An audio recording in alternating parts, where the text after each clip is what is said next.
Hey guys, welcome back. So today we're going to do a little bit of a follow-up on the Jaguar Crossbow video, and we're going to be talking all about the bolts. Now the Jaguar Crossbow comes with 4 16-inch bolts.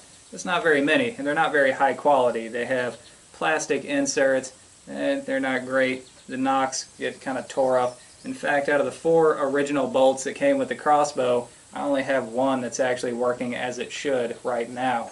So what do you do when you need more bolts? Well, you're going to look around for 16-inch bolts and find that very few people actually make a 16-inch crossbow bolt. And the ones that you find usually aren't very good quality.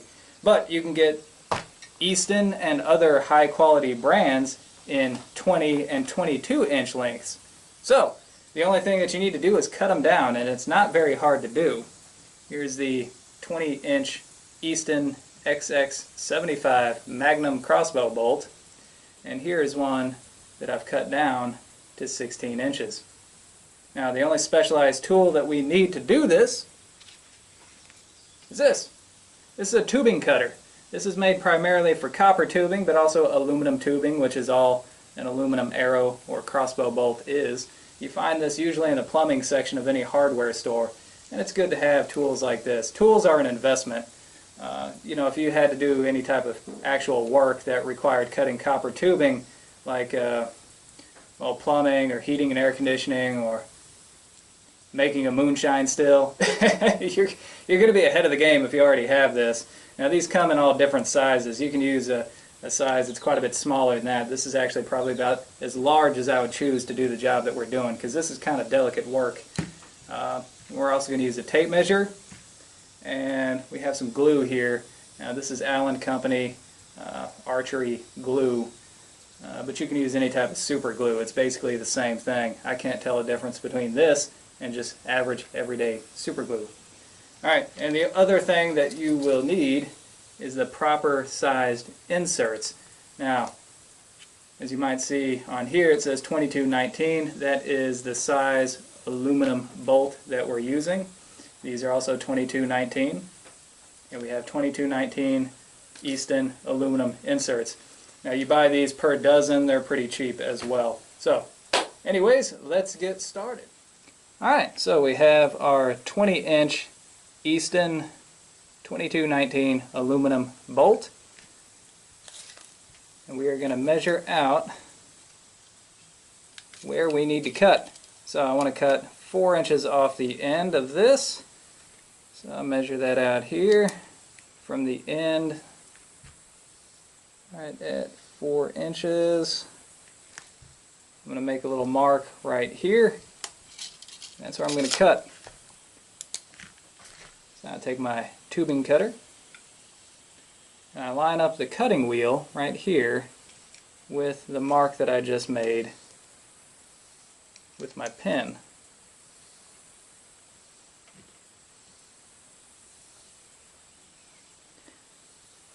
Alright, now you just want to put it on there just enough so that it'll hold, and start rotating this around. The big benefit to using a tubing cutter rather than something like a hacksaw is that this is going to make a nice, straight, clean cut. Now once you feel it start to smooth out and it's cut as deep as it's going to cut, just rotate this knob on the bottom just slightly to tighten it up, and it'll cut just a little bit deeper. You don't want to do too much at once, otherwise you'll actually crimp the aluminum. So every couple turns, just tighten it up just a little bit. Yep.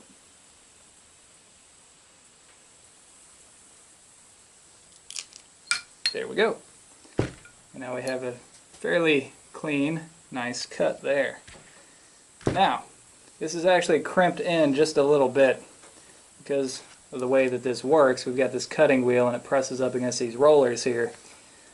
The end, instead of being perfectly straight, it's rolled in just a little bit. And you'll find that if you take one of our inserts and you try to put it in the end of the bolt here, it's not going to fit. So we have to ream that out to get that burr off of there so that our insert will actually fit in. Now a lot of these tubing cutters actually have a reamer built on the back here like so. And the way that these work, just take that and just lightly go around inside the hole that we just cut, and that'll take that burr off of the inside. Another thing that you can do if you don't have that, just use your multi-tool, just stick it on one of the jaws there and rotate it around. Now you'll see what looks like metal shavings coming out of there. That's just the pieces of the burr breaking off.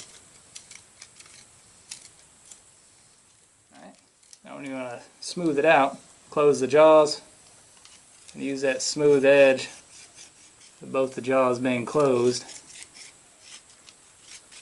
to kind of compress and smooth out what we roughed up in there. Now how do you know when you're done? Well, the insert will fit in.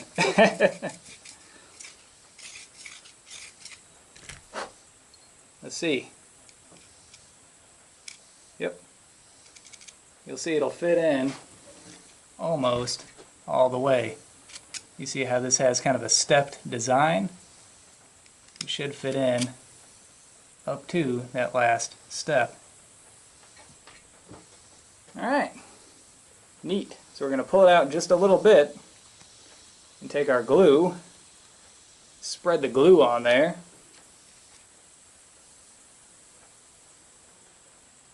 It doesn't take much.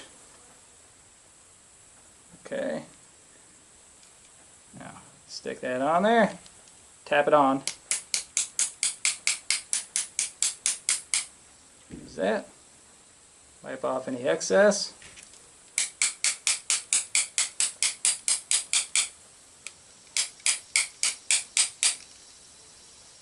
Alright. Yeah, that looks pretty good. Pretty good. Alright. As you see right there. So, now that is all you have to do. Now you just set this off to the side and let it dry. This stuff dries very quickly. Like I said, it's just like a super glue. Alright. And once they're all dry, then you're ready to go. Alright, so we've got our Jaguar Crossbow ready to go. And I have some broadheads installed on my bolts here. These are the Steel Force traditional 225 grain double bladed broadheads. These work really well. I used these last deer season when I was hunting with my recurve, and I was very impressed. Now, whenever you start shooting broadheads rather than field points, you're going to notice one thing immediately. They're not going to hit the same point as your field tips do. So you're going to have to re-zero in the sights on your crossbow. Now, if you're using the open sights that come with the Jaguar Crossbow, you have a rear sight here and a front post here. You can adjust the windage back here. There is no adjustment for elevation, so you just aim high or aim low as you need. Alright, so if your bolts are hitting to your left, you're going to turn this knob right here clockwise. Okay, if they're hitting to the right, you turn it counterclockwise. And you can see there's little hash marks right here, and you can see where that little V notch lines up with those hash marks to tell how far you're moving it. Just make very small adjustments. Okay, so I've spent the last 20 minutes zeroing this in. We should be ready to go. Alright, here we go.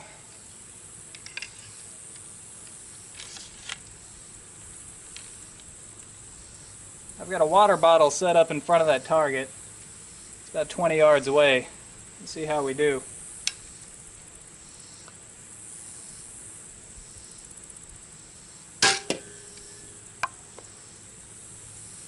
That sounded pretty good. Yeah. Yep. That'll do it. Kind of tough to see, but we've got a hole going straight through here. Pretty good, pretty good.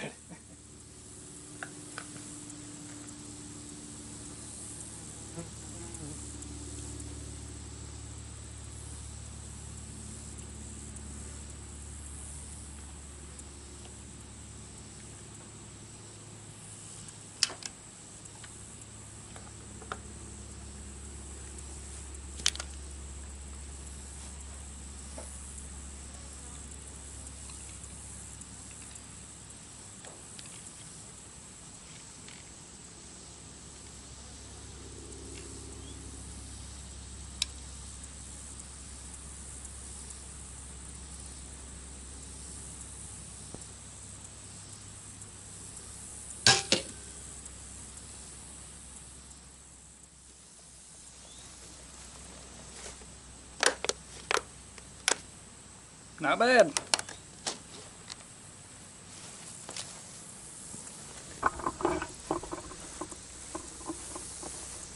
If you're wondering what happens to the bolt,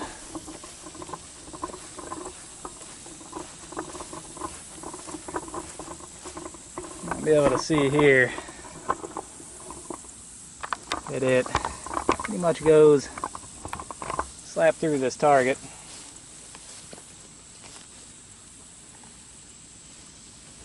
I've actually got two targets butted up against each other. Here we go. There it is.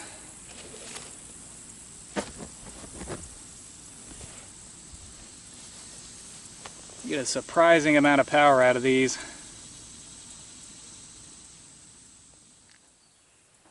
Alright, so now we have our crossbow zeroed in with our hunting broadheads, and this thing is ready to take to the field. By the way, if you're interested in getting some of these broadheads, these are the Steel Force traditional 225 grain broadheads, and I ordered these from Three Rivers Archery. Now they're not cheap, in fact they're really expensive, but hey, broadheads are one thing that I do not compromise on. This is the business end of our bolt, and this is where all the work gets done. So if you're going to drop money on anything, drop it on a quality broadhead. And these are quality. They last just about forever, they're tough, and you can resharpen them. So, our total bolt weight is about 480 grains. Now that is heavier than a lot of modern compound bow shooters are getting with their full-length arrows. So why so heavy? Well, it's pretty simple. More weight equals more momentum equals more penetration on big game animals. Now why do we need so much penetration? Well, it's because I've seen things like this on the trail camera.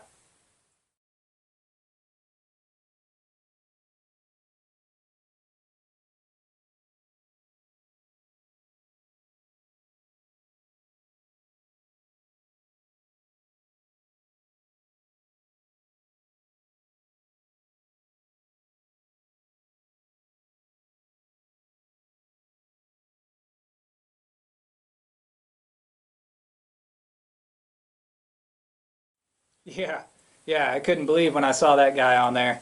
So that is why we're trying to get every ounce of penetration that we can out of our equipment. Now the downside to using heavy equipment is that we're going to have a little bit more of an arc on our trajectory. That means longer range shots are going to be a little bit harder to land. So we're going to be kind of conservative with this and limit our shots to about 25 yards and under. Now inside that range, this thing is going to be an absolute beast in the woods. Alright guys. So, anyways, we are all set up. We're ready to go. I hope you guys enjoyed it. And until next time, thumbs up.